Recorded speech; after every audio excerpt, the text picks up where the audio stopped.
नमस्कार बच्चों। अभी मैंने वीडियो डाला था कंटिन्यूटी का, यानी सततता करा रही थी, संततता कर रहे थे हम लोग। और एग्ज़ाम्पल 15 तक एनसीईआरटी का मैंने आपको एक्सप्लेन कर दिया था। और एग्ज़ाम्पल 16 भी मैं पहले एग्ज़ाम्पल 16 तो मैं आपको अभी बताऊंगी। और उससे पहले अभी अलजेब्रा ऑफ कंटिन्यूस फंक्शन और करना है।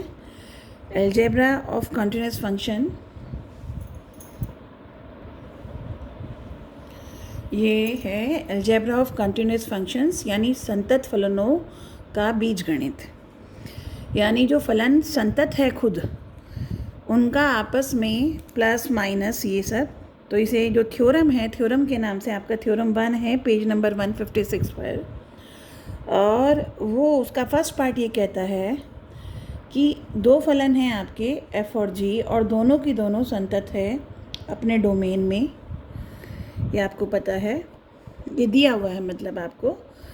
तब f प्लस जी भी अपने डोमेन में या किसी बिंदु पर क्या होंगे, सतत होंगे। इसी तरह से f माइनस जी भी किसी बिंदु f और g किसी बिंदु c पर संतत हैं, या पूरे डोमेन में भी आप कह सकते हैं अपने पूरे डोमेन पर संतत हैं।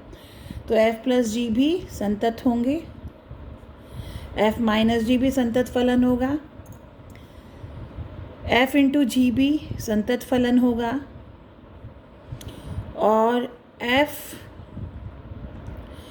बटे जी यानी f को g से भाग दिया जाएगा, ये फलन भी संतत होगा, बशर्ते किसी बिंदु c पर, जिस भी बिंदु पर चेक कर रहे हैं, GC 0 ना हो, यानी वो सब बिंदु छोड़कर जिसमें नीचे वाला 0 ना हो। जैसे कि f एक फलन है आपका 3x² + 5x। चूँकि एक बहुपदीय फलन है, ये किसी बिंदु मान लीजिए 2 पर ये सतत है। एक दूसरा बिंदु है gx = x + 2, ये भी बहुपदीय फलन है, ये भी x + 2 पर दोनों की दोनों सतत हैं। तब f प्लस g यानी इन दोनों का योग x² + 5x + x + 2 अगर हम करेंगे तो ये भी क्या होगा, संतत फलन होगा। तो कहने का मतलब, अगर हमने ये सिद्ध किया हुआ है कि ये वाला 2 पर यानी दिस fx 2 पर मान लीजिए सतत है, और फिर हमने सिद्ध कर दिया gx x + 2 भी, gx जो फलन है वो भी x = 2 पर सतत है, या किसी और संख्या पर सतत है, या पूरे डोमेन में, पूरा डोमेन अगर इन दोनों का डोमेन एक ही है, इन दोनों का डोमेन अगर हमें मान लीजिए R दे रखा है, तो ये दोनों की दोनों फलन जो हैं वो सतत है, तो इनका योग भी सतत होगा। और इनका अगर माइनस करते हैं तो यह भी सतत होगा, इनका गुणा करते हैं तो ये भी सतत होगा, और इनका भाग अगर करते हैं तो ये सतत होगा हर एक बिंदु पर, सिवाय x - 2 के बराबर ना हो, यानी नीचे वाला फलन 0 ना हो। तो ये दोनों भले ही सारे पर क्या हो, पूरे R पर ये सतत हैं, पर चूँकि नीचे वाला -2 पर 0 हो जाता है, तो अब अगर भाग की बात करें fx/gx सतत सारे R में नहीं होगा, सिवाय -2 के छोड़कर, x बराबर -2 को छोड़कर, क्योंकि x + 2 कहाँ 0 होगा, जब x -2 होगा। तो -2 पर ये फलन डिफाइन नहीं है fx/gx, यानी x² + 5x x + 2, x बराबर -2 पे जब डिफाइंड ही नहीं है, परिभाषित नहीं है, तो जब परिभाषित ही नहीं यानी फलन ही नहीं है, तो फिर इसको आप कह सकते हैं कि यह एक सतत फलन नहीं होगा। मतलब फलन ही नहीं, जब परिभाषित ही नहीं है तो सतत का तो मतलब ही नहीं होता। तो जब इस पे फलन परिभाषित नहीं है, तो इस बिंदु को छोड़कर जिस पे ये परिभाषित नहीं है, जिनमें ये परिभाषित है, ये ऊपर वाला भी आपका सभी बिंदुओं पे कंटिन्यूस था, सतत था, नीचे वाला भी सभी बिंदुओं पे सतत है, और -2 को छोड़कर जब ये सब दोनों पे संतत है तो f(x)/gx यानी ये वाला फलन भी संतत हो गया। तो ये सारी ये थ्योरम थी। इनका प्रूफ नहीं करना आपको, लेकिन इनका एप्लीकेशन आपको करना है और इसी पर बेस्ड है आपका एग्जाम्पल 16।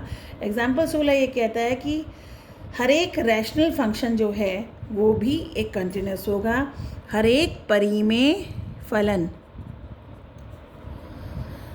सदैव संतत होता है।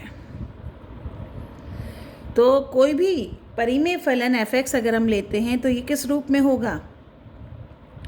ये होगा px/qx, जहाँ px भी क्या है? एक बहुपद है।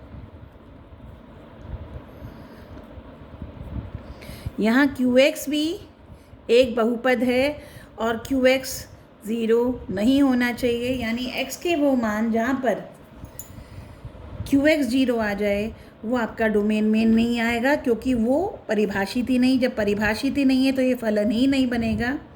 तो जब आपको ये फलन कह रहे हैं तो यहाँ अपने आप ही क्लियर हो गया कि qx 0 नहीं होना चाहिए, वरना ये फलन ही नहीं रहेगा। तो इस तरह से अगर कुछ तरह से कोई फलन होता है तो यही थ्योरम का प्रयोग करके आप कह सकते हैं कि px चूँकि एक बहुपद है और एक कोई भी बहुपद सदैव हर एक अपने डोमेन में हमेशा संतत होता है। इसी तरह से qx भी एक क्या है? बहुपद है। qx भी यानी बहुपद भी अपने डोमेन में सदैव संतत होगा। तो इस तरह से थ्योरम से px/qx भी कैसा फलन होगा? संतत फलन होगा। तो ये आपका एग्जाम्पल 16 था। इसके बाद आते हैं, हालांकि मैं आपको PDF फॉर्म में क्वेश्चन भेज चुकी हूँ।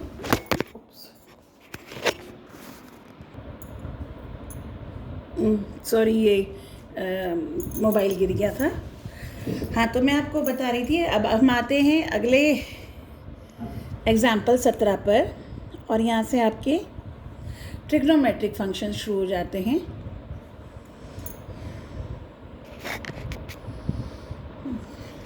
क्लियर नहीं आ रहा, लेट मी सी।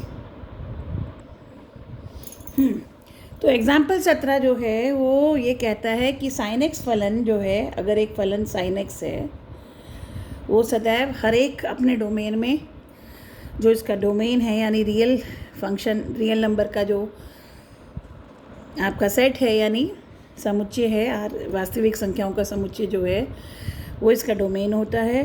तो f(x) बराबर sin x यानी sin x फलन जो है वो हमेशा अपने डोमेन में एक कंटिन्यूस यानी संतत फलन होगा। ये आपको सिद्ध करना है।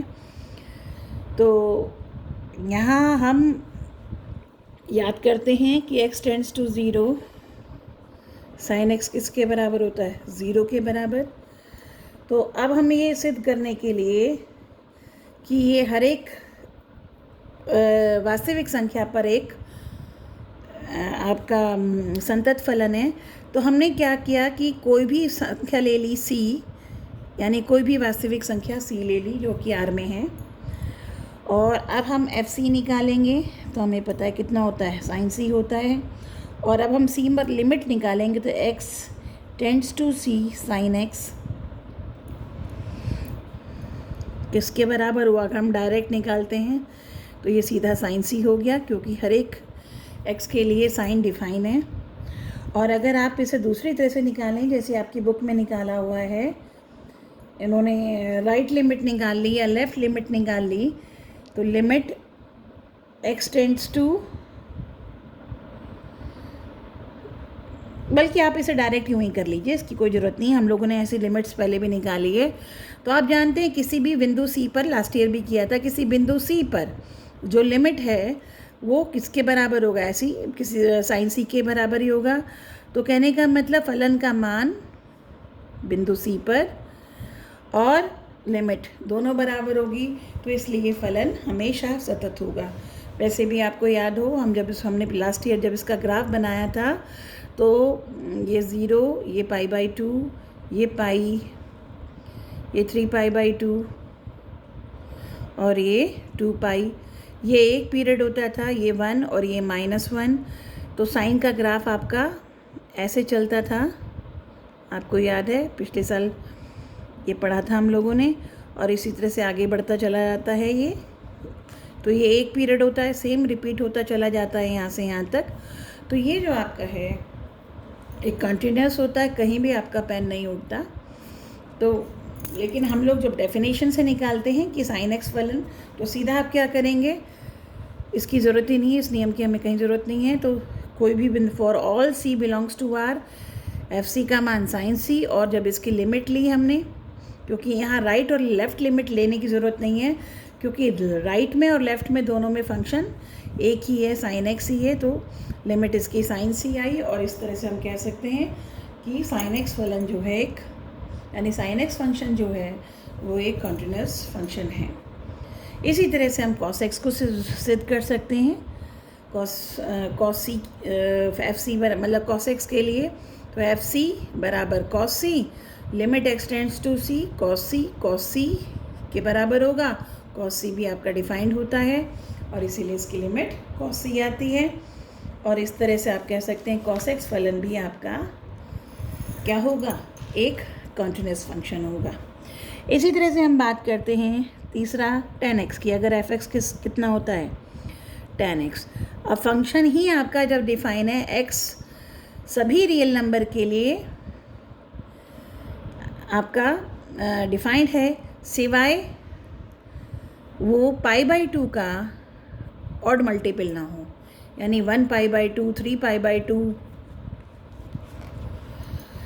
1π/2, 3π/2, 5π/2 इस तरह की संख्या ना हो। इनके अलावा क्योंकि tan π/2, 3π/2, 5π/2, 7π/2 एंड ऑल दिस, ये सारे के सारे नॉट डिफाइन होते हैं। तो जब डिफाइन ही नहीं है तो ये फंक्शन ही नहीं होगा। फंक्शन होने के लिए ज़रूरी है कि वो डिफाइन होना चाहिए।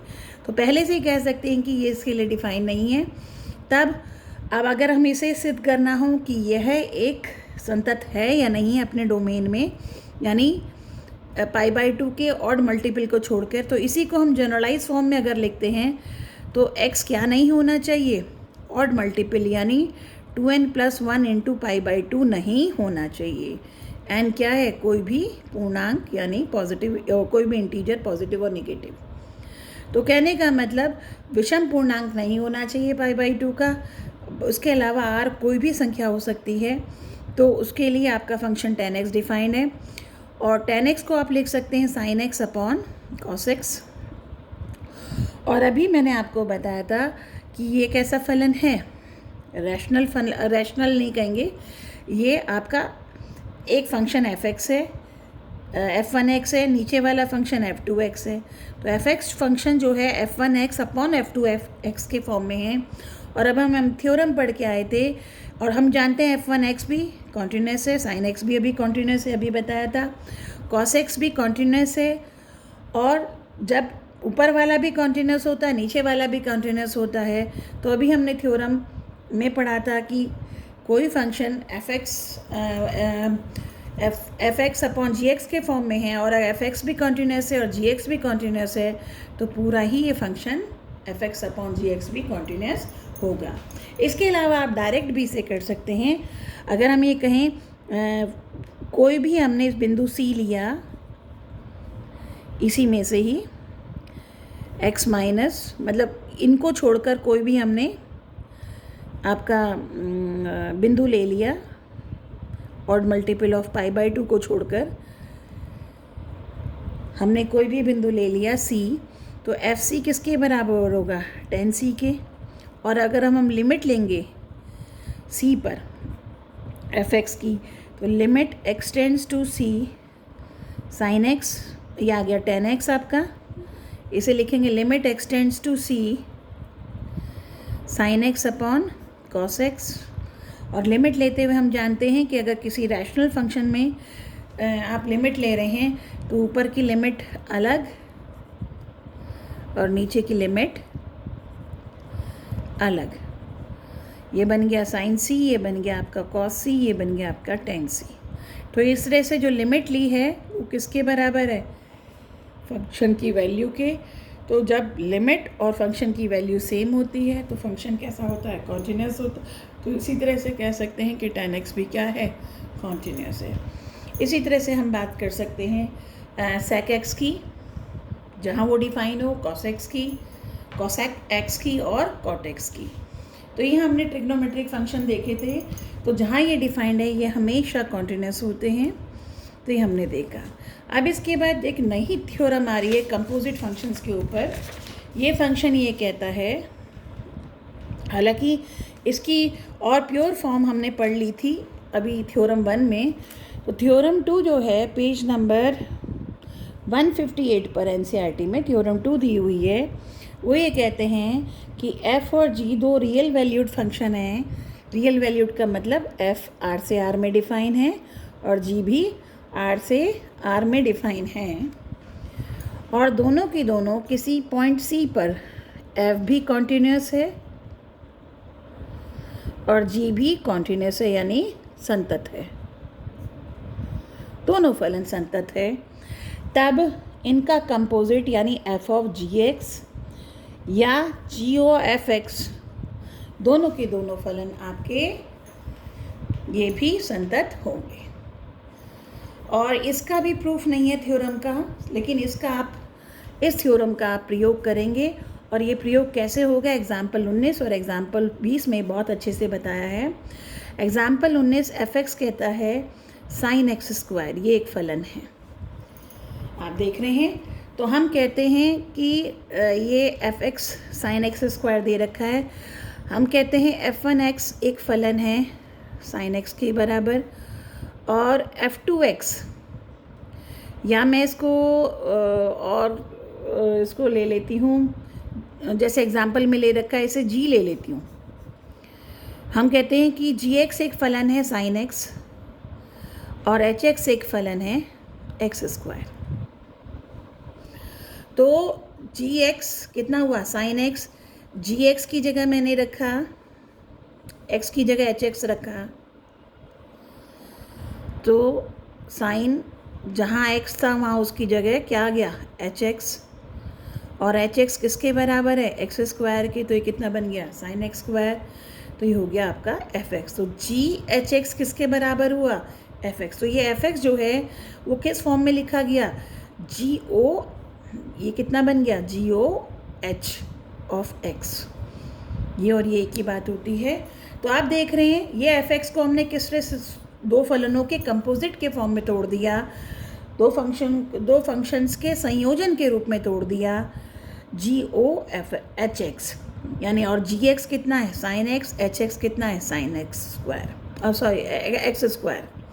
अब चूँकि अभी हम पहले एग्जाम्पल में देख चुके हैं कि साइन एक्स फलन जो है ये अपने पूरे डोमेन में, यानी किसी बिंदु सी पर अगर हम बात करते हैं तो साइन एक्स उस बिंदु सी पर हमेशा क्या होता है संतत होता है। इसी तरह से एक्स स्क्वायर एक बहुपद फलन है, और अभी पढ़ा था हमने कि हर एक बहुपदीय फलन हर एक बिंदु पर क्या होता है संतत होता है, तो ये भी एक संतत फलन है। तो ये फलन जी एक्स और एच एक्स क्या हो गए, दोनों की दोनों कंटिन्यूस हो गए किसी बिंदु सी पर, अगर किसी बिंदु पे निकाल रहे हैं या डोमेन में निकाल रहे हैं। तो ये दोनों पर अगर ये कंटिन्यूस है तो f o g h x या g o of f x, तो यहाँ पर एफ की जगह क्या आ गया एच आ गया, तो जी ऑफ एच एक्स यानी ये भी क्या होगा कॉन्टिन्यूस होगा। एफ एक्स किसके बराबर है जी ऑफ एच एक्स।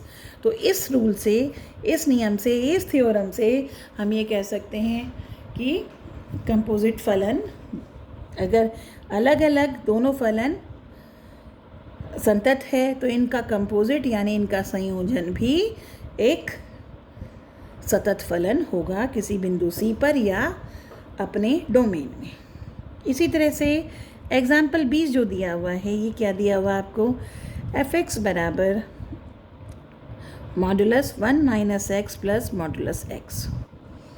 अब आप इसको देखेंगे, हम इसमें कहते हैं कि इन्होंने कहा कि जी एक्स एक फलन है 1 minus x plus modulus x, और एच एक्स एक फलन है किसके बराबर मॉडुलस एक्स के। ठीक है, तो ये आपका किसके बराबर हुआ जी एक्स के बराबर मान लिया। अब आप देखिए कैसे करते हैं, एच एक्स किसके बराबर है? मॉडुलस एक्स के। एक्स के स्थान पर मैं जी एक्स रख रही हूँ, तो जहाँ जहाँ एक्स आएगा तो ये हो गया जी ऑफ एक्स। तो मॉडुलस एक्स, मॉडुलस की जगह तो मॉडुलस होगा, सिर्फ एक्स के स्थान पे क्या बदला है? जी एक्स। देख रहे हैं ना, एक्स के स्थान पे जी एक्स, एक्स के स्थान पे जी एक्स, मॉडुलस अपनी जगह। तो एच ऑफ जी एक्स किसके बराबर हुआ? Modulus of g x. और जी एक्स कितना था? जी एक्स था आपका 1 minus x plus modulus of x. और यही आपका क्या है? बेसिकली फलन है। तो एफ एक्स किसके बराबर हो गया? एफ एक्स बराबर हो गया h of g of x के बराबर हो गया। और अब आएंगे आपका आपने एग्ज़ाम्पल 4 किया था, एग्ज़ाम्पल 4 किया था शायद, जहाँ तक मुझे याद आ रहा है, अभी मैं बताती हूँ आपको। एग्ज़ाम्पल 7, इसी बुक में एग्ज़ाम्पल 7 किया था कि हर एक मॉडुलस फंक्शन जो होता है, modulus x is always a continuous function. किसी भी बिंदु पर वो फंक्शन कॉन्टिन्यूस होता है अपने डोमेन में, यानी हर एक बिंदु पर वो। तो ये अपने आप में कैसा हो गया? एक कॉन्टिन्यूस फंक्शन, यानी संतत फलन है एग्ज़ाम्पल 7 के हिसाब से। एग्ज़ाम्पल 7 में हमने पढ़ाया था, तो उसी की तरह से आप ये सिद्ध करके लाएंगे। जब अगर क्वेश्चन एग्ज़ाम में आता है तो आप बता के चलेंगे कि मॉडुलस एक्स एक संतत फलन है, और जो एग्ज़ाम्पल 7 में सिद्ध करके लाए थे उस हिसाब से आप कहेंगे क्या? कि ये एक संतत फलन है। तो जब आप एच एक्स को सिद्ध कर लेंगे, इसके बाद आएंगे जी एक्स को, और जी एक्स को आप कहते हैं ये हो गया f1 x plus H x. और f1 एक्स कितना मान लिया? 1 माइनस एक्स। अब एफ एक्स 1 माइनस एक्स किस तरह का फलन है? बहुपदीय फलन। तो कोई भी बहुपदीय फलन, आप सीधा कहेंगे कोई भी बहुपदीय फलन अपने डोमेन में सदैव क्या होता है? संतत होता है। तो इसका मतलब f1 एक्स भी क्या हो गया? उसी डोमेन में संतत हो गया। एच एक्स को आप पहले ही बता चुके हैं कि संतत है। और अभी थ्योरम पढ़ा था कि कोई फलन दो फलनों के योग के रूप में लिखा हो और वे दोनों की दोनों फलन उस डोमेन में या उस बिंदु पर सतत है, तो ये जी एक्स भी सतत होगा। तो चूँकि ये भी सतत, ये भी संतत, तो जी एक्स भी क्या होगा? संतत होगा। और चूँकि जी एक्स संतत है, एच एक्स संतत है, तो इन दोनों का कंपोजिशन यानी इन दोनों का संयोजन भी क्या होगा? संतत होगा। कौन सी थ्योरम से? इस थ्योरम से। तो इस तरह से ये आपके एग्ज़ाम्पल 20 तक जितने दिए हैं मैंने इसको एक्सप्लेन कर दिया है आपको। अभी भी कुछ अगर समझ नहीं आए, कोई टॉपिक समझ ना आए आपको, कोई एग्ज़ाम्पल फिर क्लियर ना हो, तो आप कमेंट सेक्शन में जाकर उसको आप लिख सकते हैं। उस पर्टिकुलर पॉइंट को मैं उसका फिर वीडियो अपलोड कर दूंगी दूसरी तरह से और एग्ज़ाम्पल देकर समझाकर। तो तब तक आप ये पूरे आपके एग्ज़ाम्पल हो गए। फिर मैंने PDF फॉर्म में आपको 5.1 की एक्सरसाइज भी भेज दी है, और इनमें कोई और क्वेश्चन भी अगर आपको एक्सरसाइज में समझ नहीं आता है तो आप मेरे इसी कमेंट सेक्शन में जाकर आप मुझे वो प्रॉब्लम लिख देंगे, तो मैं आपको वीडियो अपलोड कर दूँगी यहाँ पर या फिर आपका व्हाट्सएप नंबर पर। Thank you.